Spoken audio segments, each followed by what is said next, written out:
जी हाँ दोस्तों, ग्राम पंचायत सिहमऊ मोलनापुर से प्रधान पद के प्रत्याशी फूलचंद जायसवाल को आने वाली 29 तारीख को चुनाव चिन्ह इमली पर मोहर लगा के फूलचंद भैया को भारी से भारी मतों से विजयी व कामयाब बनाए। हाँ दोस्तों, चुनाव चिन्ह है इमली। सुना माई दादा मोहर इमली पे लगाना, मोहर इमली पे लगाना। सुना माई चाची मोहर इमली पे लगाना, सुना माई दादा मोहर इमली पे लगाना। दुई बेरी जीतल बाड़े अब कियो जीताना, दुई बेरी जीतल बाड़े अब कियो जीताना।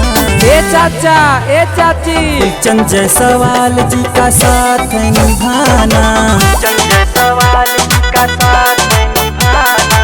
सुना माई दादा मोहर इमली पे लगाना, सुना माई दादा मोहर इमली पे लगाना।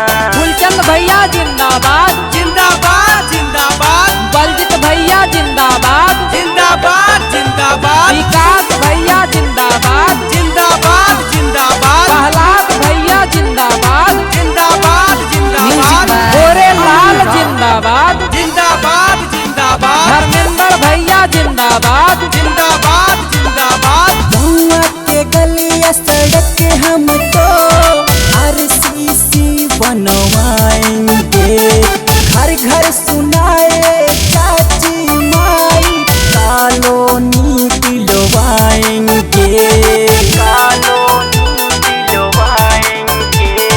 गौवा के गलिया सड़क के हम तो RCC बनवाएंगे, घर घर सुनाए चाची माई कॉलोनी दिलवाएंगे, कॉलोनी दिलवाएंगे।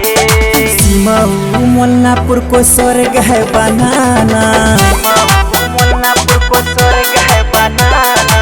फूलचंद जायसवाल जी का साथ निभाना, फूलचंद जायसवाल जी का साथ निभाना। दुई बेरी जीतल बाड़े अब कियो जीताना, दुई बेरी जीतल बाड़े अब कियो जीताना।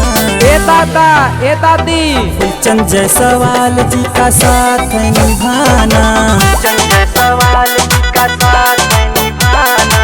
सुना माई दादा मोहर इमली पे लगाना, फूलचंद भैया जिंदाबाद जिंदाबाद जिंदाबाद, फूलचंद भैया जिंदाबाद जिंदाबाद जिंदाबाद, मारा मोहरिया तान के इमली के निशान पे, मारा मोहरिया तान के इमली के निशान पे।